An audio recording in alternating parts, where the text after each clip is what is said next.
Asia കപ്പിൽ ഇന്ത്യക്കെതിരെ പാകിസ്ഥാൻ മികച്ച സ്കോറിലേക്ക് 3 വിക്കറ്റ് നഷ്ടത്തിൽ പാകിസ്ഥാൻ 115 റൺസ് പിന്നിട്ടു. അർദ്ധ സെഞ്ചുറി പിന്നിട്ട ഷഹീബ്സാദ ഫർഹാൻ ക്രീസിലുണ്ട്. റൺസ് എടുക്കും മുമ്പേ ഫർഹാൻ നൽകിയ ക്യാച്ച് അഭിഷേക് ശർമ്മ കൈവിട്ടു. എൽദോ പോൾ പുതുശ്ശേരി ചേരുന്നു.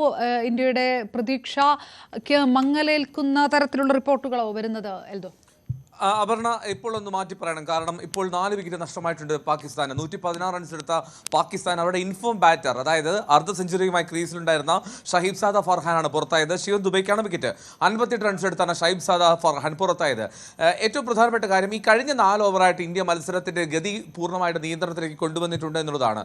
ആദ്യ 10 ഓവറിൽ പാകിസ്ഥാൻ ഒരു മേധാവിത്വം ഉണ്ടായിരുന്നു. പ്രത്യേകിച്ചും ഇന്ത്യയുടെ 2 ഡ്രോപ്പ് ക്യാച്ചുകൾ. റൺ എടുക്കുന്നതിന് മുമ്പ് ഫർഹാൻ ഒരു ക്യാച്ച് നൽകിയതാണ്. പക്ഷേ അഭിഷേക് ശർമ്മയ്ക്ക് അത് കയ്യിൽ ഒതുക്കാൻ കഴിഞ്ഞില്ല. പിന്നീട് 5 റൺസ് എടുത്ത നൈവ് അവിടെ ഒരു അവസരം കൊടുത്തു കുൽദീപ് യാദവിന്. കുൽദീപ് യാദവും ആ ക്യാച്ച് ഡ്രോപ്പാക്കി. പിന്നീട് 21 റൺസ് എടുത്താണ് സൈം ഐബ് പുറത്തായത്. ജസ്പ്രീത് ബുംറ, ഇന്ത്യയുടെ ഏറ്റവും മികച്ച ബോളറെ കണക്കിന് പ്രഹരിച്ചു പാകിസ്ഥാൻ ഇന്ന്.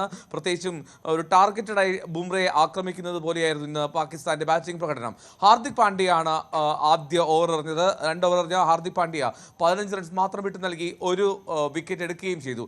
ശിവൻ ദുബൈയാണ് 2 വിക്കറ്റുമായി നിലവിൽ ഏറ്റവും മികച്ച പ്രകടനം കാഴ്ചവെച്ചത്.